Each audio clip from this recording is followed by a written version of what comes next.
What is up here, YouTube? Jigsaw0097 here today. Just bringing you another video review for my movie review series that I'm calling Awesome Movie Reviews. I had to make a review on this one, guys.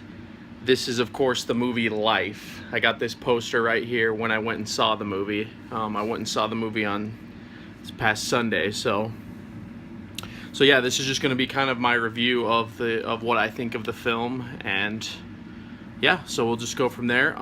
To start, this film is actually loosely based off of Alien, and when you watch the movie, it actually is very, very similar to the way Alien is. Now, keep in mind, I'm going to try to keep this video non-spoiler for you guys, just because I feel like you should actually just go watch this movie. I mean, it's kind of what you would expect anyway, so there's that, but I just don't want to like go into like who dies and what and how.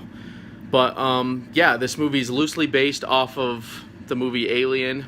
It was directed by the same director that did Safe House. I can't remember his name. It's that movie Safe House with Denzel Washington and Ryan Reynolds from a while back. This was like 3 or 4 years ago. This is a while ago, but yeah, this movie basically has a similar setup to Alien, where it starts out, you're in this space station, and this space station actually closer to Earth. So it's not as isolated as Alien, but they basically have uncovered life on Mars in the form of a little microorganism. If you've seen the trailer, this is not really a spoiler.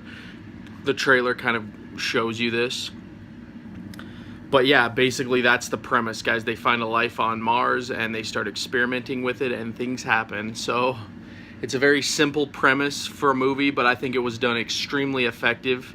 It was one of those movies where when I first heard about it and saw the trailers for it and saw what the alien actually looked like, I was a little worried that it would be very generic and, you know, similar to a lot of the horror movies that we get nowadays. Just not very good when they try to mimic horror movies of old. But I was pleasantly surprised with this one, guys. This one actually, it uses the blueprint to follow the alien structure, but it actually veers off of it very often. There will be points in the movie where you think it's going to go one way, and then it ends up going a completely other way, and it has one of the best twist endings I've seen in a horror movie in a while, so there's definitely that as well. And I don't want to spoil it for you because it's kind of cool when you watch it. So what do I think about the creature design? I've been asked that question a lot when I've been talking about this movie. Without spoiling too much, basically the creature you see in the trailer ends up morphing over time into something much bigger and scarier, and I freaking loved it, guys. I thought the way that they did the alien near the end was amazing. I mean, it was basically, it was a very simple design, but it was very effective as well. So I really liked the creature design and what it ends up turning into. So if you had to ask me, it's definitely a very good design. Obviously not as good as like the Xenomorph, but it's still a very clever design for what this movie tried to do.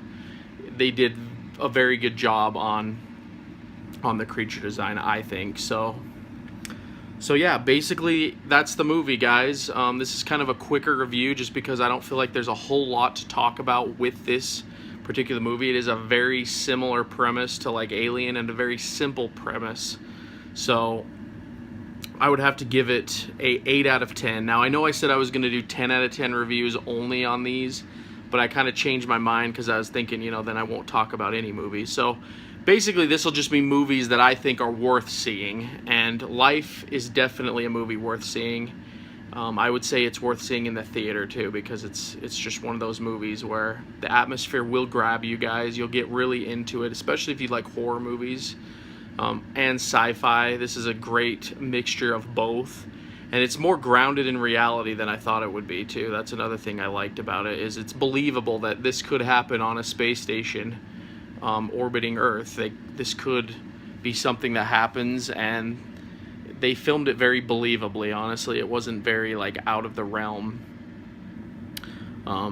alien infestation movie where you're like, all right, this would never happen. So yeah, guys, go check this out. I give Life an 8 out of 10. The only reason I would dock it for anything really is because there's a little bit too much reliance on CG. And I would say some of the character development, they actually do a pretty good job with character development in this movie in subtle ways. But some of the character development, like Jake Gyllenhaal's character and Ryan Reynolds' character, people like that, they kind of were just shallow, I guess. I didn't really ever grow to care about them like I would say like Ripley or even like Arnold Schwarzenegger in Predator. Like they never had that factor that made me think, yeah, like these are the best human survivors that they could have had in a movie like this. So there was kind of a tendency for everyone to feel like generic cannon fodder in a way. But overall, given with what the movie is, I think that the actors did a fantastic job. So I would knock it 1 point for that. Just a little bit more character development would have been better. Maybe make the movie a little bit longer so we could get more lead up. That was one of the things I loved about Alien, guys, is that it didn't just jump right in. It actually like really built up to what happened. And when the alien happens in Alien, it's like really earned, and you're just like, wow, this is awesome. So that's maybe that one knock on this movie, since it was trying to be like that. Maybe it could have done that more. Maybe give us like 20 or 30 minutes of build up before everything starts happening. But that's a minor knock. And then, like I said, the CG, a little bit jarring at times. Sometimes it just had that uncanny valley feel where you didn't really feel like the alien was there or not. I mean, that's just kind of how movies are nowadays, in my opinion. I'm a big proponent of practical effects. That's why I'm such a huge 80s movies fan, because back then they didn't have CG, guys. They had to sit there and they had to figure out ways to come up with how these things work. If you want to see a great movie with examples like that, go watch The Thing. John Carpenter's The Thing is one of the best alien monster movies that's ever been made, honestly. So yeah, other than that though, 8 out of 10, solid movie. I will definitely be buying this on Blu-ray, and I highly recommend it. I give it my awesome movie review approval, which is basically I wouldn't do movie reviews like this unless I thought the movie was worth seeing. So go check this one out, guys. Tell me what you guys think out down in the comment section below, if you've already seen it or if you plan to see it. And always, guys, thank you so much for watching my stuff. I have some other movie reviews on this channel. If you want to check that stuff out, like and subscribe if you wish, if you enjoyed this. And as always, guys, I want to thank you so much. This has been Jigsaw 0097, and I'll talk to you all later.